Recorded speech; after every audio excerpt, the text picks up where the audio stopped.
নমস্কার, আমি বুদ্ধ। স্মার্ট বাংলা চ্যানেলে সকলকে স্বাগত। দেখো, আজ আমি চণ্ডীমঙ্গলের সেকেন্ড পার্টটা নিয়ে আলোচনা করব। মানে প্রথম পার্টটা এর আগে আলোচনা করা আছে, দেখে নিও। 2টা কোশ্চেন ছিল সেখানে। যারা দেখোনি তারা ভিডিও ডেসক্রিপশনে বা কমেন্ট সেকশনে চলে যাবে, সেখানে আমি পিন করে দেবো এই প্রথম পার্টের ভিডিওটা, তারা পেয়ে যাবে। দেখো, আমি পিএসসি সিলেবাস ধরে ধরে কমপ্লিট করাচ্ছি এগুলো। বা যারা এসএসসি দেবে তাদের জন্য ক্লাসটা গুরুত্বপূর্ণ। দেখো, যারা হয়তো ভাবছো যে আমি তো এসএসসি দেবো, পিএসসি দেবো না, তা আমি এই ক্লাস থেকে কি করবো, তাদের উদ্দেশ্যে বলি। দেখো, সাহিত্যের ইতিহাসে না পিএসসি হয়, না এসএসসি হয়, না এমএসসি হয়, সব পড়তে হবে। সাহিত্যের ইতিহাস সব সিলেবাসই সমান, শুধু টেক্সচুয়াল গুলো পরিবর্তন হয়। তাই চণ্ডীমঙ্গল কাব্যের তোমরা এসএসসি দাও, পিএসসি দাও, আর এমএসসি দাও, যাই দাও না কেন, তোমাদের সাহিত্যের ইতিহাস যদি থাকে সেখানে এগুলো কাজে লাগবে। এর আগে ব্যাকরণ বা পিএসসির আমি 2টো সালের কোশ্চেনে 2013 সালের কোশ্চেনটা সলভ করেছি, 2015 সালের কোশ্চেনটা সলভ করেছি। যারা দেখোনি তারা প্লে লিস্টে পেয়ে যাবে, তারা দেখে নিও। চলো শুরু করি। আর চ্যানেলে নতুন তারা সাবস্ক্রাইব করে রেখো, নতুন নতুন ইনফরমেটিভ ভিডিও তোমরা পাবে, ক্লাসগুলো পাবে, তার জন্য সাবস্ক্রাইব করে রেখো। কালকেতুর পিতার নাম কি? ধর্মকেতু, সঞ্জয় কেতু, পুষ্পকেতু, ভারদত্ত। দেখো, কালকেতুর পিতার নাম ধর্মকেতু। সঞ্জয় কেতুকে, সঞ্জয় কেতু ছিল ফুল্লরার পিতা।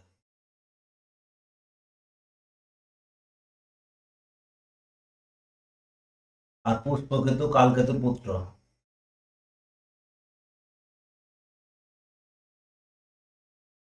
আর ভারদত্ত মুকুন্দ চক্রবর্তী একটি টাইপ চরিত্র, একটা খল চরিত্র বলতে পারো। নেক্সট দেখো, ফুল্লরার মাতার নাম কি? নিদয়া, হীরা, সুশীলা, সর্বশী। দেখো, এইখানে ফুল্লরা মাতার নাম, এই 4টে অপশনের মধ্যে হীরা হবে। আর নিদয়া ছিল কালকেতুর মাতা।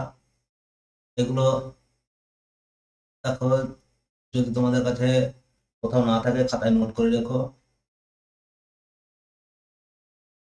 কেতুর মাতা। আর সুশীলা শ্রীমন্তের স্ত্রী। শ্রীমন্ত যে বণিকখণ্ড আছে সেখানে শ্রীমন্ত বলে একটা ক্যারেক্টার আছে, শ্রীমন্তের স্ত্রী। আর সর্বশী কি? সর্বশী একটা ছাগলের নাম।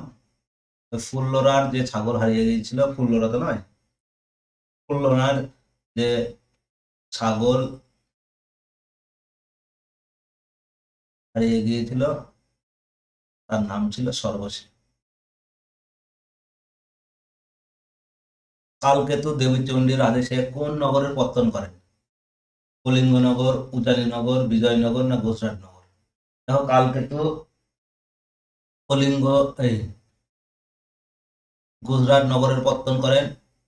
আর কলিঙ্গ নগর রাজা কালকেতুকে বন্দি করেছিল। উজানি নগরের রাজা হচ্ছে ধনপতি। ধনপতি সওদাগর। এগুলো সব আগের ভিডিওতে আমি আলোচনা করেছি, যারা এখনই দেখে নিও। বিজয়নগর ওই যে, এখানে কিছুই নয়, এটা সাউথ ইন্ডিয়ান একটা রাজ্যের নাম ছিল বিজয়নগর। রাজার নাম এই মুহূর্তে আমার মনে পড়ছে না।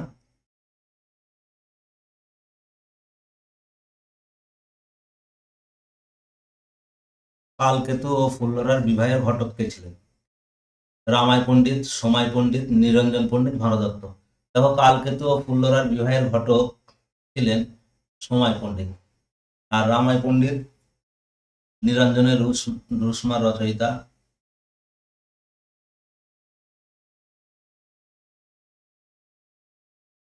আর নিরঞ্জন পণ্ডিত কেউ নয়, ধর্মমঙ্গলের কাহিনী অনুসারে এই এটা রচনা করা হয়েছিল, নিরঞ্জনের রুশমা। আর কালকেতু ফুল্লরার বিবাহের ঘটক ছিলেন সময় পণ্ডিত। ভারদত্ত কে ছিল আমরা সবাই জানি। কালকেতুর রাজ্যের একজন চরিত্র। শ্রীমন্ত কতবার কমলে কামিনী দর্শন করেছিল? এটা খুব ভালো প্রশ্ন। দেখো, কতবার কমলে কামিনী দর্শন করেছিল শ্রীমন্ত? শ্রীমন্তের পিতা হচ্ছে ধর্মকেতু। ধর্মকেতু যখন কমলা কামিনী দর্শন করে বাণিজ্যে যাবে, তখন তাকে বন্দি করে নেওয়া হবে। শ্রীমন্তও ওই সেম দৃশ্য বাবাকে খুঁজতে যাওয়ার সময় একবার দেখে। আবার যে রাজ্যে ওর বাবা বন্দি ছিল সেই রাজ্যের রাজাকে নিয়ে এসে দ্বিতীয়বার দেখে। আবার শ্রীমন্ত সুশীলার সঙ্গে বিবাহের পর তৃতীয়বার দেখে। তো কমলা কামিনী দর্শনটা কি আমি একটু বলি। দেখো, কমলা কামিনীর দর্শনটা একটা সুন্দর নারী মূর্তি পদ্মফুলের উপরে অবস্থিত। পদ্মফুলের উপরে অবস্থিত সুন্দর নারী মূর্তি, তা হাতিকে গিলে খাবে সেই যে দর্শন, সেটাকেই বলা হয় কমলা কামিনীর দর্শন। চণ্ডীমঙ্গল কাব্যে বিষ্ণু পদ সংযোজন কে করেছিলেন? দ্বিজমাধব, মুকুন্দ চক্রবর্তী, দ্বিজ রামদেব, রামানন্দ জ্যোতি। দেখো, এখানে চণ্ডীমঙ্গল কাব্যের বিষ্ণুপদ সংযোজন করেছিলেন দ্বিজ মাধবের কাব্যে। এই বিষ্ণুপদটা কি আমি একটু বলি। দেখো, বিষ্ণুপদটা, দেখো আমি একটা পংক্তি নিয়েছি। দ্বিজ মাধবের কাব্যে একটি বিষ্ণুপদ পদে রাধা ভাবে ভাবিতা, ভাবিতে হবে, তুলনা বলেছে, মইল মইল মুই বাঁশিয়ার জ্বালায়, গৃহধর্ম লোকধর্ম রাখন না যায়, বাঁশের বাঁশি কহে কথা শুনিতে মধুর, যেজন দিয়েছে ফোঁক, এটা ফোঁক হবে, সেজন চতুর, সেজন চতুর হবে। এই বিষ্ণুপদটা সংযোজন করেছে। এরকম আরো অনেক পদ আছে, আমি একটা তুলেছি। নেক্সট দেখো, শ্রীমন্তের গৃহ শিক্ষক কে ছিলেন? দেখো, শ্রীমন্তের গৃহ শিক্ষক ছিলেন রামাই পণ্ডিত, সময় পণ্ডিত, জনার্দন ওঝা, নরহরি সরকার। দেখো, এই সময় পণ্ডিত তো বলে দিলাম যে কালকেতু ফুল্লরার বিবাহের ঘটক ছিলেন। এটা জনার্দন ওঝা হবে সঠিক উত্তর। মুকুন্দ চক্রবর্তী তার পৈতৃক ভিটা ত্যাগ করে অরোরা গ্রামে আশ্রয় নেন। সেটি বর্তমানে কোথায় অবস্থিত? দেখো, মুকুন্দ চক্রবর্তী যে গ্রাম ছেড়ে চলে আসবে, এটা বর্তমানে কোথায় অবস্থিত? দেখো, বর্ধমানের দামিল্লা গ্রাম ছেড়ে ডিহিদার মাহমুদ শরীফের অত্যাচারে তার ভয়ে বা অত্যাচারে মানে পালিয়ে আসবে। সেটা কোথায়? বাঁকুড়া রায়ের আশ্রয়ে, বাঁকুড়া জেলা নয় কিন্তু, বাঁকুড়া রায়ের আশ্রয়ে মেদিনীপুর গ্রামে, মানে মেদিনীপুর জেলার একটা গ্রামে, ওই অরোরা গ্রাম, ওই গ্রামে আশ্রয় নেয়। বাঁকুড়া হবে না, বাঁকুড়া রায়। ঠিক আছে, রাজাটার নাম ছিল বাঁকুড়া রায়, রাজা।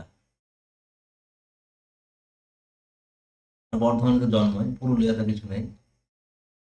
কবি মুকুন্দ চক্রবর্তী তার পৈতৃক ভিটা ত্যাগ করার সময় কোন ডাকাতের হাতে করে সর্বস্ব লুণ্ঠিত হয়?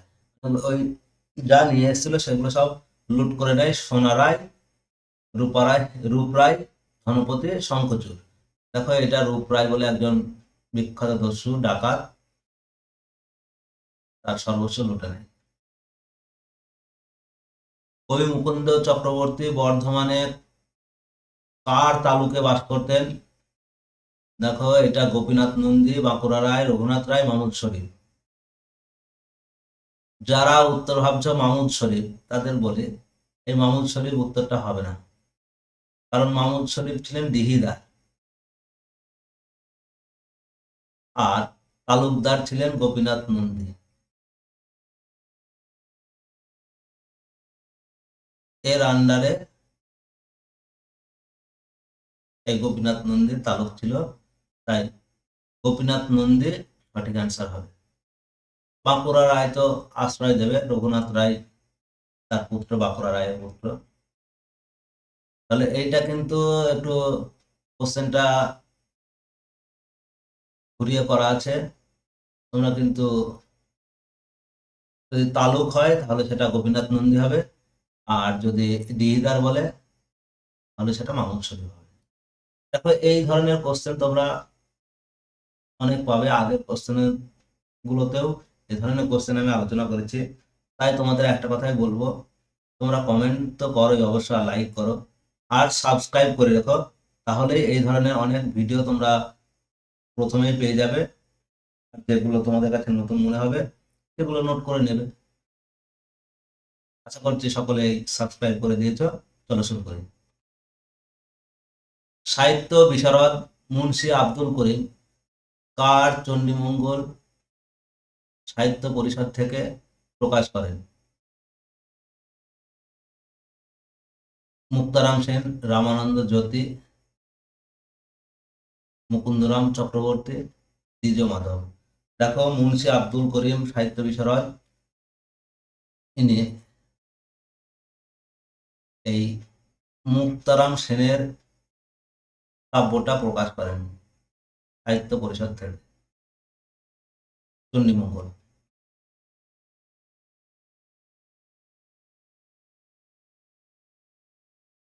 অষ্টাদশ সপ্তদশ শতাব্দীর কবি, সপ্তদশ শতাব্দীর কবি।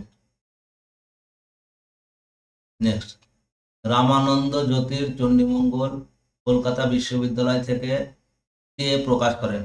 দেখো রামানন্দ জ্যোতি বলেও আরেকজন চণ্ডীমঙ্গল কাব্যের রচয়িতা পাওয়া যায়, ওই সপ্তদশ শতাব্দীরই, কলকাতা বিশ্ববিদ্যালয় থেকে প্রকাশ করেন অনিল বরণ গঙ্গোপাধ্যায়, অসিত কুমার বন্দ্যোপাধ্যায়, দীনেশচন্দ্র সেন, সুকুমার সেন। দেখো এটা অনিল বরণ বন্দ্যোপাধ্যায়, নবচর্যাপদ করে অসিত। আর দীনেশচন্দ্র সেন কি করে? পূর্ববঙ্গ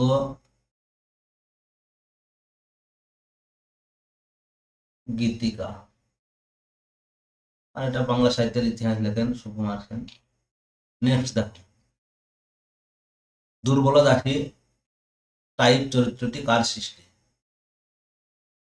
দেখো যারা ভিডিওটা খুব ভালো করে ফলো করছো, আমি কিন্তু প্রথম দিকেই বলে দিয়েছি এই দুর্বল দাসী টাইপ চরিত্রটি কার সৃষ্টি। এটা মানিক দত্ত, ভানুদত্ত, মুকুন্দরাম চক্রবর্তী, রামানন্দ জ্যোতি। ভানুদত্ত নিজেই একটা টাইপ চরিত্র।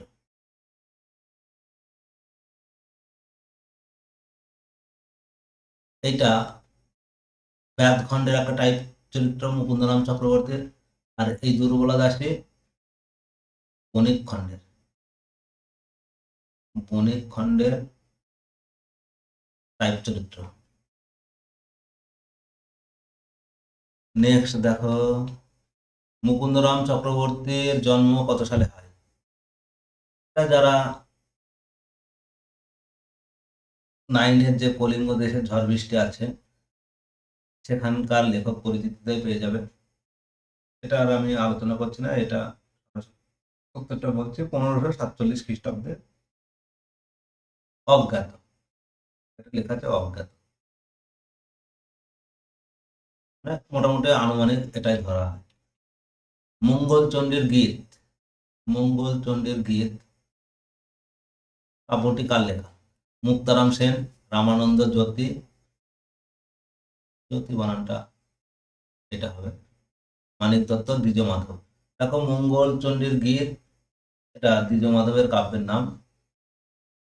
এই দ্বিজ মাধবের কাব্যের এই মঙ্গলচণ্ডীর গীত বাংলাদেশের চট্টগ্রামে বা জাগরণ নামে পরিচিত। মঙ্গলচণ্ডীর পাঞ্চালিকা কার লেখা? দেখো এইগুলো সব আমি যে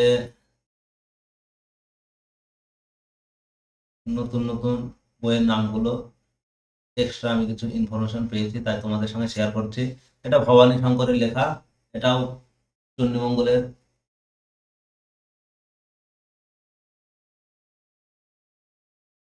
ইনিও চণ্ডীমঙ্গলেরই কবি। নেক্সট, মঙ্গল কাব্যে পশুকুলের দেবী নামে পরিচিত ছিলেন কে? দেখো, ধর্মমঙ্গল, মনসামঙ্গল আর চণ্ডীমঙ্গল, এই তিনটে মঙ্গল আর অন্নদা মঙ্গল, এই চারটে মঙ্গল কাব্যের মধ্যে পশুকুলের দেবী নামে পরিচিত ছিলেন মনসা দেবী, পার্বতী, এই পদ্মাবতী দেবী, গাঙ্গুলী দেবী, চণ্ডী দেবী। দেখো, আমরা জানি পশুকুলের দেবী হচ্ছে চণ্ডী দেবী, আর মনসা হচ্ছে সর্পকুলের দেবী। সর্প আর পশুর মধ্যে একটু পার্থক্য আছে, যেন মনসা দেবী করে আসবে না। আর বাদ বাকি তিনটে, এই তিনটে মনসারই নাম।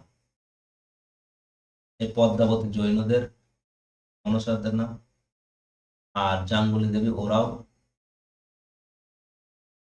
ওরাও উপজাতিদের। নেক্সট, চণ্ডীমঙ্গলে কোন কবির কাব্য চট্টগ্রামে জাগরণ নামে? একটু আগেই বললাম, এটা দ্বিতীয় মাধব হবে, আর আলোচনা করছি না। মুকুন্দরাম চক্রবর্তীকে প্রথম বাঙালি ও উপন্যাসিক কে বলেছেন? প্রথম বাঙালিও বলেন, প্রথম উপন্যাসিকও বলেন। ও প্রথম বাঙালি উপন্যাসিক, এটাও হবে না। প্রথম বাঙালি উপন্যাসিক কে বলেছেন? মানে আমরা জানি যে মুকুন্দরাম চক্রবর্তীর কাব্যেই উপন্যাসের লক্ষণ দেখতে পাওয়া যায়। শ্রীকুমার বন্দ্যোপাধ্যায় এই কথাটা প্রথম বলেন যে তিনি এদেশে জন্মগ্রহণ করিলে, মানে আধুনিক কালে জন্মগ্রহণ করিলে একজন দক্ষ উপন্যাসিক হইতেন, এ বিষয়ে কোনো সন্দেহ নেই। এটা শ্রীকুমার বন্দ্যোপাধ্যায় বলেছিলেন মুকুন্দরাম চক্রবর্তীর সম্বন্ধে। কিন্তু প্রথম বাঙালি উপন্যাসিক কে বলেছেন? প্রমথ চৌধুরী, রবীন্দ্রনাথ ঠাকুর, বঙ্কিমচন্দ্র, না প্রমথনাথ ঋষি? তাকে এটা সঠিক অ্যান্সার হচ্ছে প্রমথনাথ ঋষি বলবে। মুকুন্দ চক্রবর্তীর কাব্য কার সম্পাদনায় প্রকাশিত হয়? Ramjoy Vidyasagar, Ramjoy Tarkalankar, Mrityunjay Vidyalankar, William Carey? দেখো, এটা রামজয় বিদ্যাসাগরের সম্পাদনায় 1823 থেকে 24 খ্রিস্টাব্দের মধ্যে প্রকাশিত।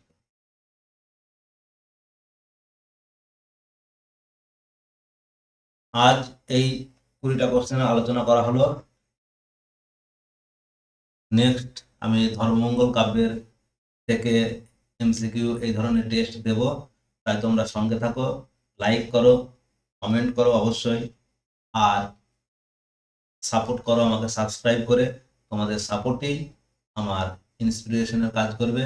ভিডিওটা কত ভালো হলো, বা কোন কোন বিষয়ে তোমাদের মনে হচ্ছে যে আরো ইমপ্রুভমেন্ট করার দরকার আছে আমার, সেগুলো তোমরা কমেন্ট সেকশনে জানাও। ধন্যবাদ সকলকে, ভালো থেকো।